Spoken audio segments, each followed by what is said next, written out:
I'm Jennifer Siebold. I'm the Executive Director of Veterans Community Project of Longmont. So we are veterans housing veterans armed with strength and support of the community. So really that story starts by that veterans housing veterans piece is that we were founded by 4 combat veterans who came together in Kansas City, where we were founded out of, and really were doing these kind of one-off projects to support veterans in need that they were seeing come back and just struggling. So they were maybe providing a hotel room or getting some food. But they sort of came together and sketched out this idea one evening on a napkin to do something more than that and build a tiny home community. So that it really started out of Kansas City, and that was in 2016. They've been housing veterans for several years now. I don't think they ever envisioned it expanding to other cities, but that's what happened. And we're currently expanding in cities all across the US, Longmont, Colorado being that second expansion site. So we started first, not on the build side, but on the service side, which is a little bit different. We opened up an outreach center in Longmont in 2020, and we've been already serving veterans through that program. So people can walk in and get services there anytime. Anything from as basic as I just need a food box to they're completely unhoused and need support of a case manager to get into housing. So our case managers work directly with people and get them set up with other supportive services and keep checking in with them and make sure they're making progress. We've served almost 400 veterans already through that program, and we permanently house 50, which is really amazing. So that will continue to happen, but we're also in the process of building a village here in Longmont where we will have 26 tiny homes where we'll actually house veterans temporarily. So it's transitional housing for up to 2 years. And we'll have a community center there that's kind of the heart and center of that community with on-site case management for those individuals living there. It's a great question. Yeah, we were founded out of Kansas City. Why Longmont? It's a question we get a lot. Kevin Molshine, who is one of the owners of HMS Development here locally, was a part of a committee in the city of Longmont that was really tasked with looking at specifically how do we solve veteran homelessness in our community. So he, as part of that, looking at this problem, traveled around to different places in the US to see who's doing things that work well. So maybe we don't have to reinvent the wheel. We can kind of take a strong model and bring it here to Northern Colorado and support people in this area. And VCP was one of the places that he stopped in to take a look at. There's kind of a funny story around it because he likes to tell people they kind of blew him off that first time and he had to wait around, but they were serving veterans. So he did hang around, thankfully, and got a chance to check out the village. He talks about it very passionately, that it just blew him away to see what was happening there. And it is a pretty incredibly moving thing to actually go into the village and see the work that's happening every day and people who are getting a chance to rebuild their lives in a place that is providing dignity and in a safe space to get back on their feet. But we are expanding all over the US. And so I think the big thing people ask us is like, what cities do you come from to, and how do you decide what cities to go to? And I think there's 3 big things. I mean, obviously need is one.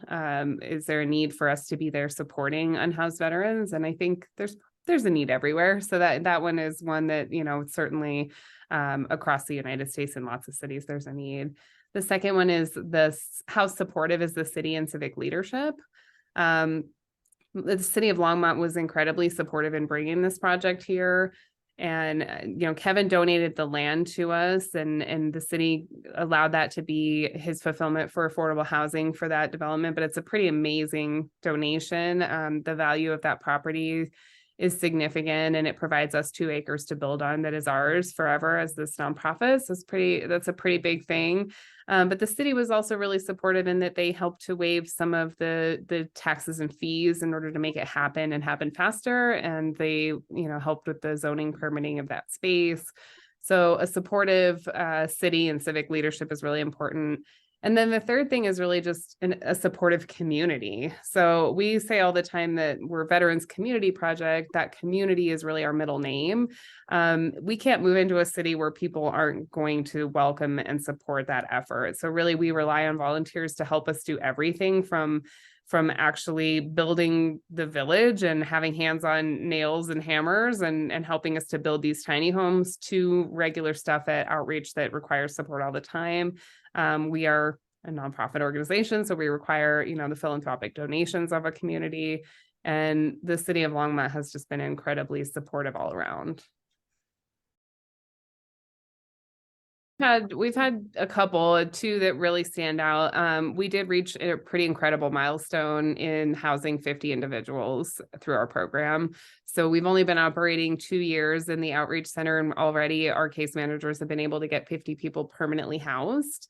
Ultimately, all of our goal is permanent housing, even for those who will live in the village temporarily. We really want to get them permanent housing ready. And we've been able to do that before we even have a completed village. So that speaks really highly to the work that our case managers are doing. They're working with local landlords and other housing partnership programs and just doing an amazing job. And so that was a huge milestone for us to hit 50 housed. And that so far this year, that has meant 18 veterans just this year have been housed through the outreach program. So it's pretty incredible.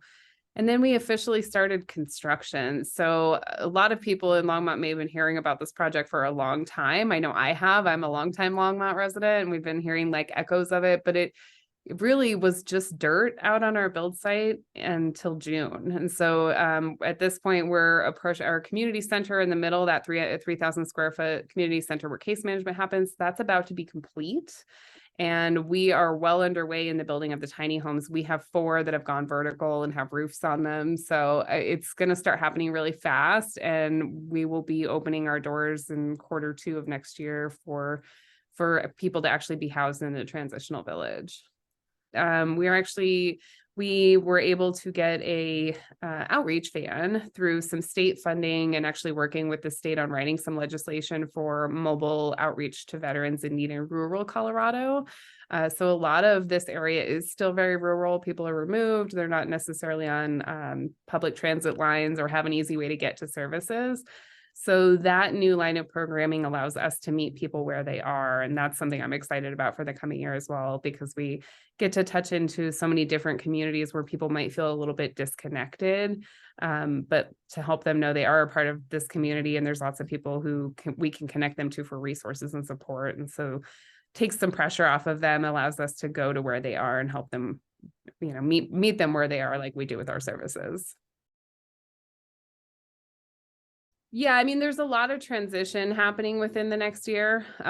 So we will open up the village. That means some of our staff will move from outreach over to the village. It also means we'll be bringing on some new staff. We'll continue to operate both of those efforts. So we'll continue to have an outreach center, and really all services start at outreach. People walk in there, and that's how they would get connected to the village side of things or other supportive services. But I think the exciting thing for 2023 is that we will actually be able to open the doors to the village. So for the first time, we'll be putting people in tiny homes, and that is a pretty exciting thing that's taken several years to get to.